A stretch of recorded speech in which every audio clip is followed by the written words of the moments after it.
Hi there, and welcome to Peninsula Players Presents. I want to welcome Jessie Mueller to this little program. Hi, Jessie. Hey, Greg. Hey, it's great to see you. It's good to see you too. Um, Jessie has had quite a wonderful career, and we'll talk about some of it. But for example, you worked for professionally in Chicago for 7 years.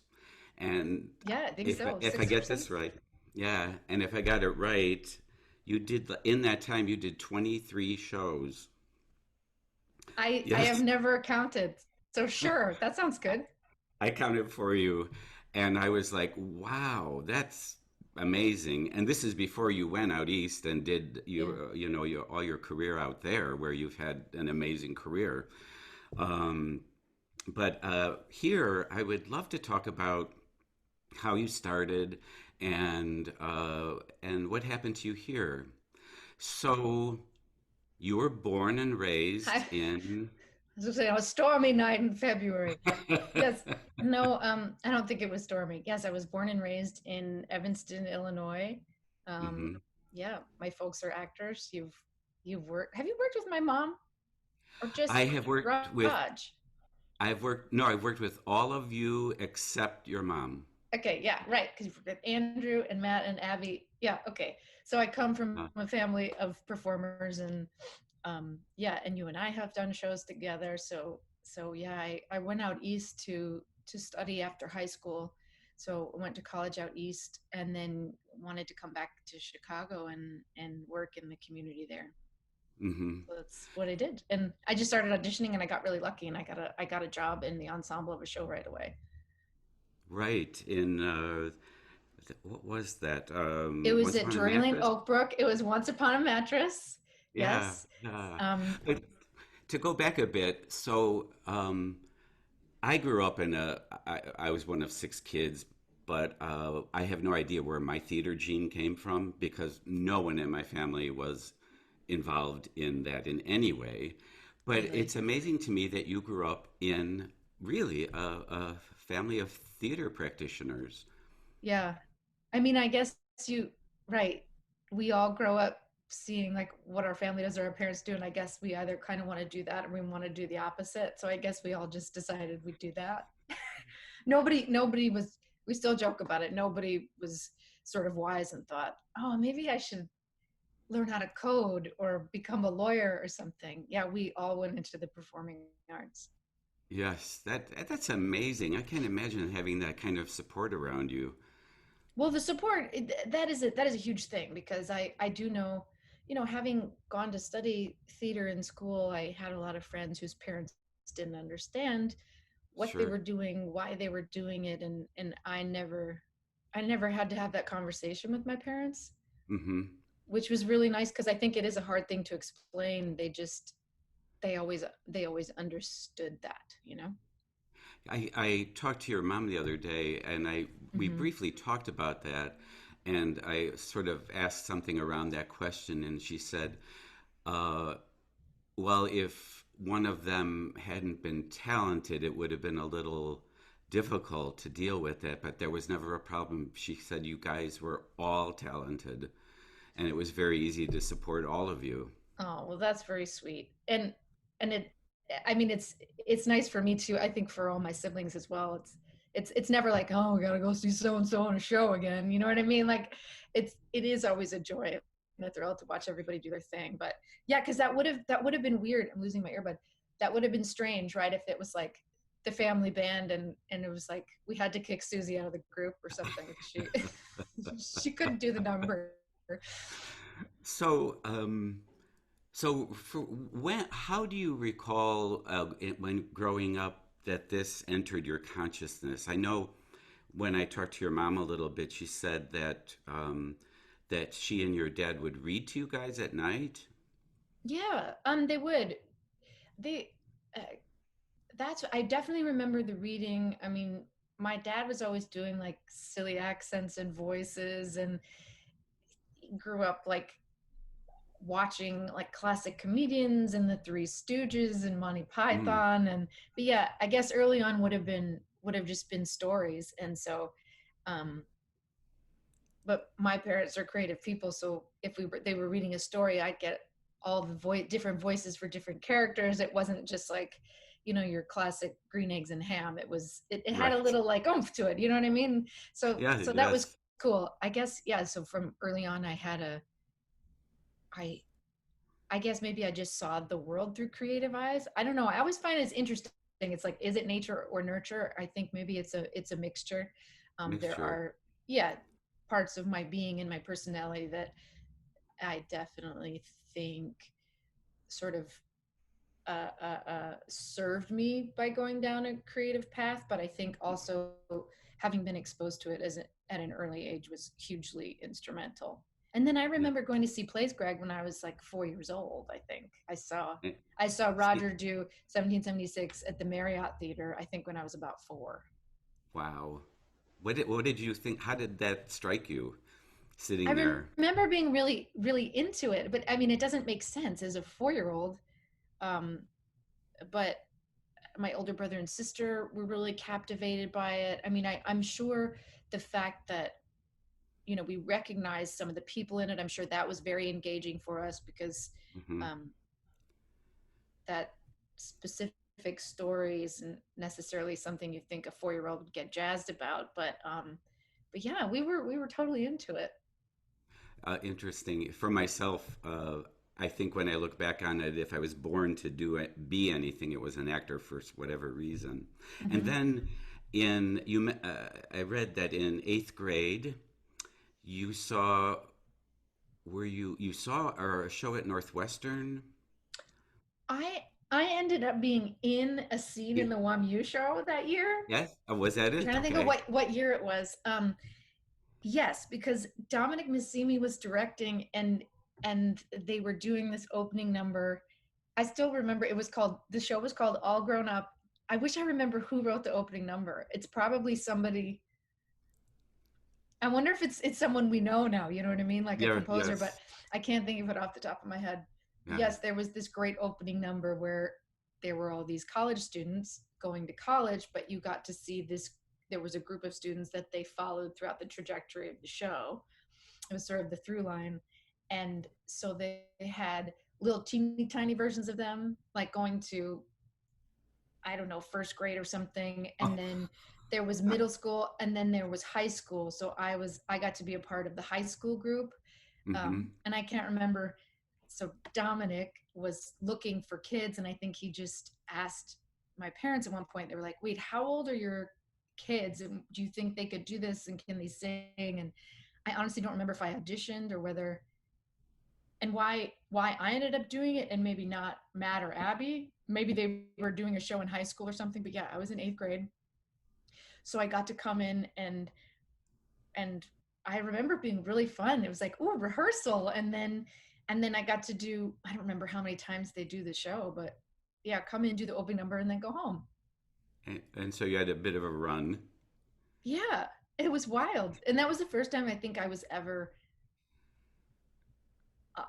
on a real stage with lights and stuff. I do remember that feeling and being kind of like, oh, this is interesting. Yes. Yeah. Yeah. And then so that you continued that through high school? Yeah.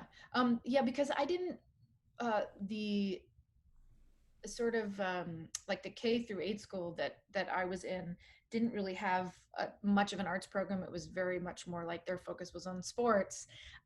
That's where they put their extracurricular money, and no judgment, but I just so it wasn't really until high school that I had an opportunity really to try Hmm. much. I mean, I had music and band in middle school, but yeah, it wasn't until high school that I got an opportunity to really try theater. So yeah, I just started auditioning, and that was the first time that I really felt like um, I got a chance to try it. So yeah, I would audition for all the shows, and I went to Evanston Township High School, and they do like a riff off the WAMU show. I It's called see. Yamo. It's called Yamo, Yamo. I feel like um, still nobody knows why it's called that. Uh-huh. Um, and it is also student written and directed. So I remember auditioning for that, and I did that throughout high school, and then I would do the musicals, and I did a couple plays, and yeah. And somewhere in all of there, you found out that you could or like to sing. Yeah, I think I had always sung, even when I was teeny tiny. I always got slightly chastised for like singing at the dinner table or singing while, like humming while I was eating. It was like, it's very nice, but we don't sing at the dinner table. I got that talk a lot. Um, yeah, we were always singing in our house. 'Cause, I mean, both my parents sang, and my sister and my brothers sang. So we were just always doing that. I didn't start studying until high school, I think. Hmm. And I ended up studying with a gentleman named Michael Querio, who at the time, also in Evanston, Hmm. well, not native, but he lived there. He ended up living very close to where my parents lived, well, where I was living in high school. And I think it was my brother Matt had done summer stock theater out in Colorado with Michael. He was the music director out there. And then we realized we lived so close and that he taught voice. And so my parents said, well, would you like to go? Would you like to study? And Michael said that he would be interested in teaching us. So that's when I that's when I started studying it and really kind of exploring more instead of just mimicking people all the time, which is what I kind of did in the beginning. Uh-huh. And then, Yeah. so you kept doing theater through high school and decided that you would like to study it further in college, right? Yeah. And I struggled with it because I think growing up with parents as actors, I sort of knew what it might be like. Like I don't think I went into it with sort of stars in my eyes and like, oh, I want to be an actor. That sounds glamorous. Um, so I actually really struggled with it because I thought, I think I want to study this. I think this is the way to go. But I also felt like my college time was really precious and Hmm. um, it's really expensive. And I was taking out a lot of loans and looking for scholarships. And so I went back and forth a lot about like, should I study something different? But I guess my backup plan probably would have been visual art. So I'm not sure it would have been any more um, consistent of a career. So yeah, I ended up studying theater. But did you have any liberal arts background while you were going there? This was Yeah, Syracuse, right? yeah, I did. Because I started at Syracuse in the BFA musical theater program, and I actually switched. Was it my junior year? I think I Hmm. came back because it's pretty much a conservatory program, and I was feeling like, oh my gosh, my college time is coming to an end, and I haven't gotten to take any other classes, and so I ended up actually switching from a BFA to it's a BS there, so I have a BS in acting, which I think is I kind of see. funny. Yeah, and then I ended up, and yeah, my liberal arts, like I ended up, I have a it's a combined art and music history minor is what I have actually. Okay. So I ended Uh-huh. up taking a lot of art history classes and music history classes because that's just what sort of um, intrigued me. And I took some anthropology classes and I had to take geology, I think, because I Uh-huh. had to have the science component for my BS. Yes. So I had to. Geology was really hard. I remember the first day the teacher was like, "This is not rocks for jocks." So if that's what you're looking for, you want to go to, I don't know, So Geo there was some real 103. This science. is Geo 101. Yeah. Yeah, there was some real science in Oh there. my gosh, yes. Yeah. Learning all the Yeah. eras of the earth and I don't remember a thing. That's like me in college when I was trying to figure out what to major in. I took astronomy because I was thinking UFOs and black holes, you know, Yeah. and then it was like it was all physics, and physics just went poof for me. So not that's I didn't Yet. become an astronomer, but Yet. so But have you yeah. played one? Have you played Galileo or something? Oh, I no, I haven't. That could I'll have to happen. I look could into see that. that. Yeah. Yeah. Hmm. Yes. So then, so you went to school there. Now that's interesting because Syracuse is in New York, and the Yeah. logical step would have been to go into New York from there. But you came to Chicago Probably. then? Yeah, because it was about Syracuse is about 4 hours away from the city, and a lot of the student body, especially I would say, a lot of the performing arts majors are coming from East Coast and Jersey and Connecticut, and Sure. so a lot of my friends and stuff had a sort of New York sensibility, and they wanted to come to New York and be on Broadway, and I, Greg, I had no connection to that whatsoever. I didn't, I mean, I'd been to New York before, but to me, it was just a scary place that cost a lot of money and I didn't have any money. And so I wanted to call mom and dad and be like, can I come home and live with you for a little bit and audition? And I wanted to work in Chicago, in all honesty. So that's what I ended up doing. And I think for me, it was the best thing I could have done. Hmm. Um, Also just because now that, and I never even got a total realistic taste, I think, of what New York is and how hard New York is because I've had such a fortunate experience. But like uh, now that I know a little bit what it's like, I think I just would have been swallowed whole if I had come here right after school. I don't think Hmm. I would have been ready for it mentally or spiritually or um, to be able to come to Chicago and just focus on the work and not have to worry about all this marketing and all this money behind you. And it's just a different animal here, wouldn't you say? Oh, yeah. Oh, definitely. I Yeah. actually moved to New York after college, and it was extremely difficult for me. Yeah. So the path you took, I think, was really smart because you were able to go back to a place you were familiar with and start working there and get a lot of experience under your belt there. Oh, I learned so much. And I got, because I just think, at least for me, I loved studying. I really did. And I loved school and I loved acting class and stuff. But I just felt like for me, the best way to learn was on the job. And I think you can only Mhm. learn so much in a classroom and so much of, gosh, the business is about relationships and learning how to work with people and managing Yeah. your time and taking care of yourself. It's like all the stuff you don't learn in school. So Hmm. I felt like I had the opportunity to come to Chicago and all of a sudden be in rehearsal rooms with people I had watched, gotten to see do such amazing things, and then I was in the room with them, and then I got to like see how they work, and to me that was invaluable. Um, and I just got to like work. I didn't have to get worn out in the beginning with a side job and just auditioning and auditioning and auditioning and not getting Hmm. the practical application of it. I think that was so important for me.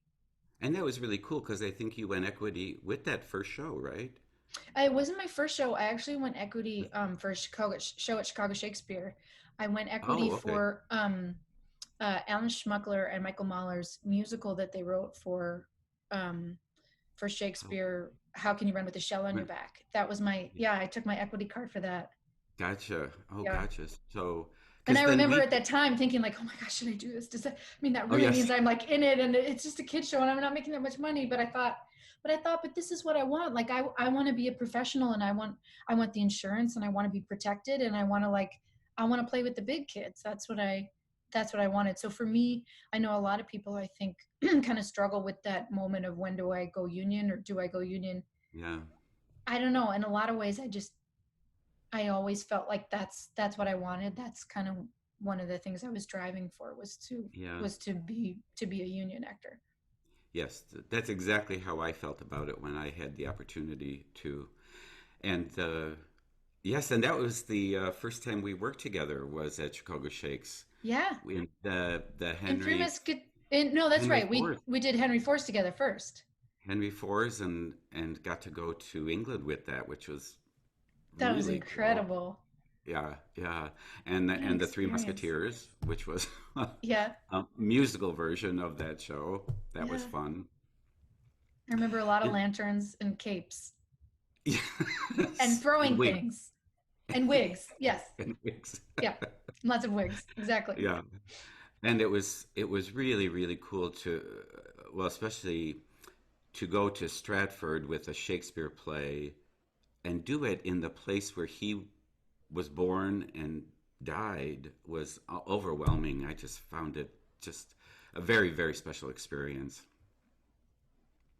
Oh, It I'm was really sure. cool. I mean, Yeah. especially with what you were doing in that show. I mean, my mind was blown because I just couldn't. I'd never done a Shakespeare show before, and I didn't really have to. I didn't really have to speak any verse. I mean, I just had like that little song that I did. Um, but yeah, I couldn't believe it. I felt like I'd won the lottery and like I was gonna get found out that like, well, how did she get in here? But yeah, that was and that was such a wonderful group of people too. Hmm. Hmm. It's such Very a talented. yeah, such a talented group and just fun people, and that was just such a crazy experience. It was so cool. Yeah. And then you continued working in Chicago, and I think uh, it was a little bit later. It was in 2010 that you got to the Players, our Yeah. 75th anniversary season, and you did Over the Tavern by Hmm. Tom Dudzik and A Little Night Music, the Sondheim musical, Yep. and Over the Tavern. That was a sweet show. Oh, that was so fun. I just saw, well, he's not little anymore. I was gonna say our little Zach not too long ago. He Uh was in New huh. York. He was in New York for his senior showcase.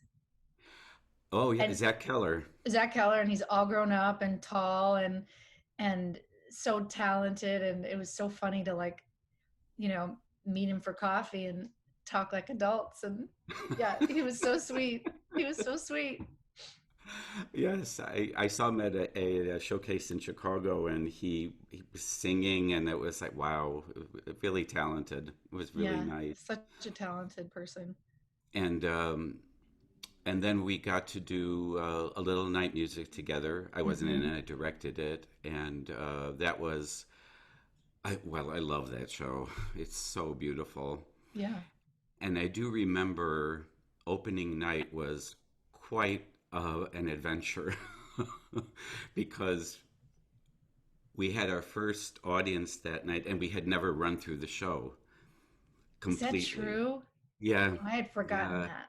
We had never run through the show with everything. And so opening night, I'm sitting in the audience and we had never run through it without stopping. And then I thought the sheer energy of everyone would get them through. And they did. And I wasn't backstage afterwards, but there was a big group hug because everyone did it. Gosh, It was that's right. It was one of those moments yeah, and that because it only was happened quite in complicated. theater. Yeah. Yeah, and then I thought, oh, from then on it'll fall apart, but it never did. It never did. You guys, all of you were so fabulous in that. That was so fun. What a magical. Well, to do something like that too, um, outside, to Mm-hmm. do a show like that outside, you know, Mm-hmm. when you're singing about a weekend in the country, and Yes. it's kind of magical, you know? Yeah. Yeah. Yeah. Yeah. And it was when I was talking to some of the other staff at the theater, they said, "Oh, you have to ask Jessie about Pith." I said, "Okay." Does it still exist? Oh yes. Oh yeah. Yes. It has become a tradition. And you were there at the very beginning. Yeah, yeah, yeah, yeah. But I I think feel like yeah, Pith was created. Um, it was it was Sean Fortunato and James Rank and Andrew Keltz and I kind of, you know, creating the rules of Pith, put it well, in you the have to hole. For those of you sort who of don't explain know, what it is. Yeah. well, I feel like it all started. What are those exactly? Those large, they're almost like spindles for electrical cables. Yes. Aren't the, Yes. isn't that what they are? So they look Yeah. kind of like a big wooden table with a hole through the middle, and Yes. you guys would put them out on the rocks at the bay on the pebble beach for, you know, if you wanted to pull up a chair and have a snack or whatever. And I guess one day I thought, well, this is like free fun. You could just pick up a pebble and we should try and see if we can get the pebbles in the hole in the table. And then our minds started going. We thought, I think we're really onto something here. There could be a game. So yeah, I between those four minds, I mean, Jim Rink and Sean were very like, okay, well, we got it. It's got to be like this, and maybe there should, you know, you only get four throws. We really got to set up the rules. And um, I think Jim was probably looking for like, we had to like measure, you know, regulations. You because you had to sit in. I don't know if it's still this way. You know, games evolve, but You just sit Yes. in a chair at a certain Yes. distance, and then Yes. I think you were opposite your partner. Yes. Yeah, and you And could. you had to I keep mean, your back against the seat. I guess it's the, and I think you can bounce. You can bounce Yes. because yeah, because the table's big and the hole is not so big, so you have all this sort of like backboard, if you will. Um, but yeah, it was great. I mean, we didn't need any supplies. It cost nothing, and yeah, I think that 2010 then must have been the inaugural Pith tournament. Yes. And I'm so we've happy had, it's still there. It's oh my gosh, the yes. legend lives on. Oh yes. In fact, the final tournament, the final game is done usually on a bar night, Saturday night, Yes. and they set up lights on the shore and an American flag. We sing the Star Spangled Banner and we play the final game. And it's like being at a tennis match where you're just like quiet while they concentrate on the Sure. throwing. Oh, that is And hilarious. it's so much fun. And and yes, it continues. I'm Yeah. so Yeah. glad. I'm so glad to hear that. Yes. And Jim Rank, being the person he is, he published the rules, which are Of very course. extensive. Of course. Yes. So it is an established game. I'm so Yes, that glad. was. I'm so glad. An official handbook. Yes. So then so after you were up at the Players, you But I went mean, that back was and the you. highlight. We don't need to move on. I mean, that's it. We've reached the pinnacle. That I think is true. It's true. Yes. It's been great speaking with you. And Okay. um, but yeah, after that, you came back to Chicago and were working some more, and then a step happened that kind of changed your life. I think I don't remember how the audition came up, or I still don't know all the details about how that audition came up either. My agent at I'm still working with Apollo Music got a call um, because the producing team that had produced American Idiot was coming through Chicago to do auditions for the tour of that show. And that producing group was also working on a revival of On a Clear Day You Can See Forever that was going to star Harry Connick Jr. It was like going to be his vehicle, and they'd been working on it for a while. Somehow, my my name got brought. I don't know. So somehow someone was like, "Well, you're going to be in Chicago. You should see some people in Chicago." And my name got on this list. Again, I don't know how that happened. mm, Um, and so I ended up going in for an initial audition in Chicago, while everyone else was there for American Idiot, which was funny. So I like the character in a ways away that I actually ended up playing in the end was like a 1940s jazz singer. So I went in like my little dress, and everybody was up in like black nail polish and like their guitars and lots of eyeliner because they were auditioning for American Idiot, and I looked like the kid who didn't get the memo. But yeah, I went in and I met Jim Carnahan, who was casting the project, and I mean, I just thought it was such a long shot, but I was like, well, I mean, it's and but then I ended up reading the script and I got kind of attached to it. I was like, oh, I like that. Oh shoot, I think I could really do this. So I ended up going to the audition, just be like, well, just audition and it'll be good practice. And Jim was so kind to me, and he said, great, can you come in for some callbacks tomorrow? And I believe I was like, I can't. I'm doing my friend's reading. I think I was doing Michael Mahler's reading at Marriott of his musical Hero the next day or something. And I couldn't, uh-huh. I was like, I can't. And he was like, okay, well, can you get yourself to New York next week? And I was like, sure. Yes, sir. I can do that, sir. So I ended up doing that, which, and Uh-huh. he was so kind to me. He was like, well, that actually might work out better for you because you kind of like almost skip a step because the team will be there in New York. Uh, So if you can get yourself to New York next week. So that's what I did. And again, I don't know what I was thinking. Bought myself a ticket to New York in a hotel room and to go to this audition. And I think at that point I was meeting with, it was the producers and Michael Mayer who's directing. And then I guess, and then I came back home. I have to find my old journals. I'm sure I wrote about this. And then yeah, yeah, yeah, um, yeah. and then I guess I got another call and they were like, well, we'd love to see you again. So then I think that time they flew me out on their dime that time. Gotcha. And I got to meet Harry and read with him um and and I did that, and then I went home again, and I was doing a show at the Marriott. I was Mm-hmm. doing a show at the Marriott at the time, and then I got a call that there was a workshop that was being done in New York in the summer or something, in was it August? I forget the timing, but and it was like, well, we like you, and we might consider you for a cover or something of the role, and one of the other actresses we're looking at is unavailable for this workshop, so if you wanted to come and read the role for the workshop, that would be great. And it could be really great for you. And so I think maybe I think that was the timing.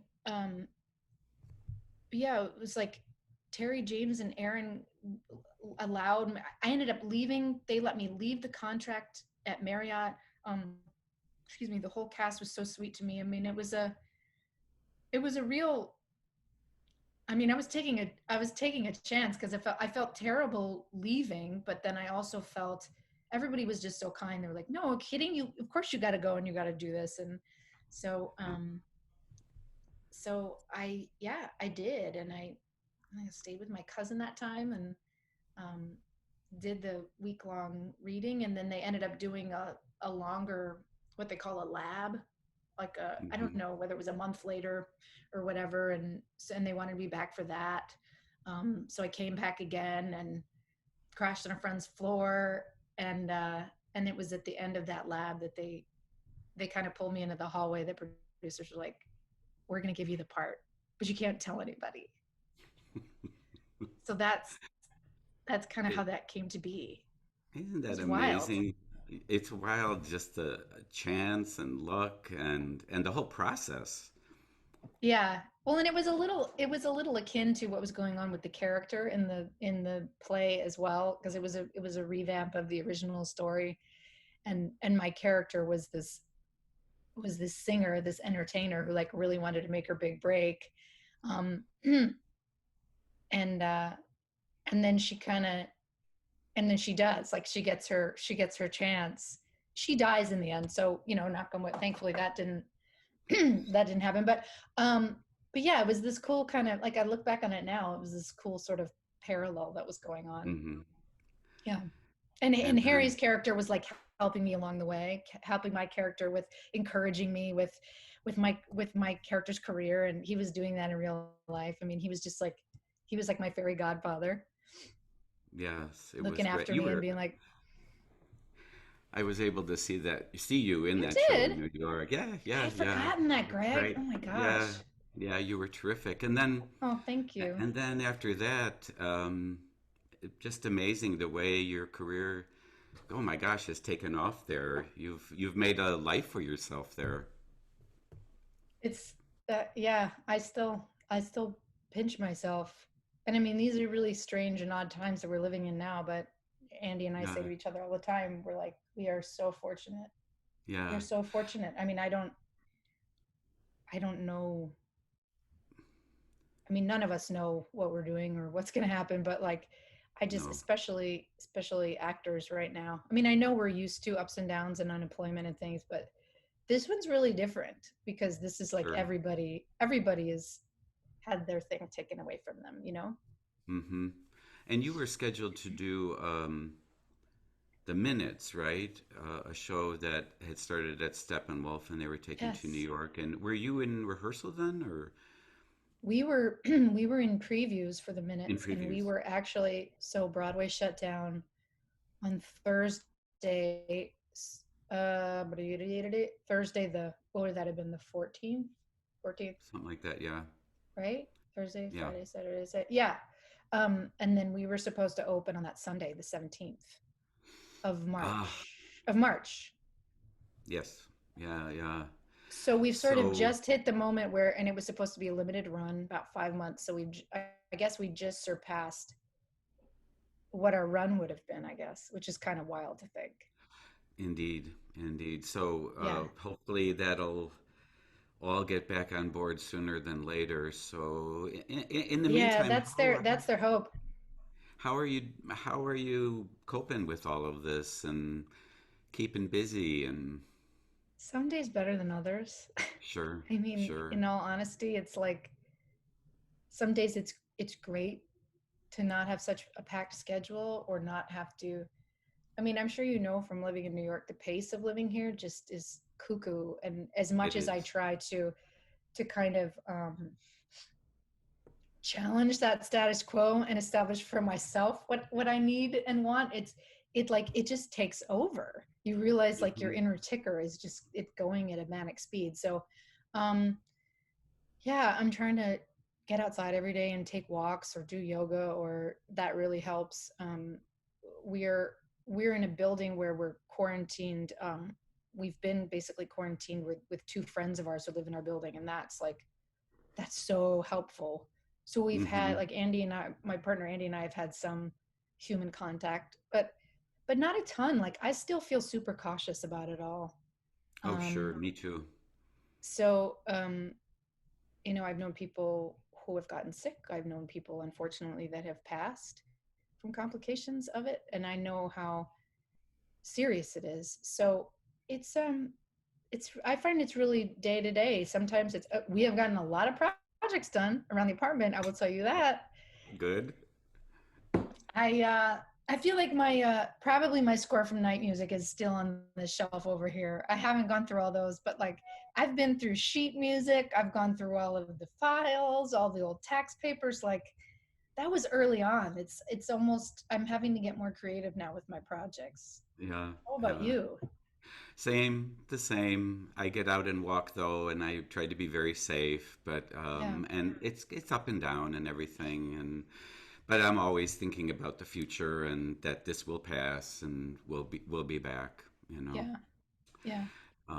Well, not to end on a sad note, but Jess, it was so great to see you and talk Oh, with you you again. too. Thank you so much for doing this. And I hope you and Andy continue to get through this well and healthy and everything. And Thank you. yeah, and I appreciate all this time you've taken. Thank you. Oh, my pleasure. And you're right. You're right. It's so good to remember that like, oh no, we have a future. We will have a future and it will look different Mhm. and it will be and with all the things we're learning and going through and in some ways there are parts of this that must have been needed and there's change that's going to happen and there's growth that's going to happen and that's so important. So you're right. We will come out we will come out better and Yes. it's just going to take time. So Yep. Yes. Well, thank you so much for being here. You take care, you too. and we'll talk soon. Okay. Okay, All bye. right. Bye.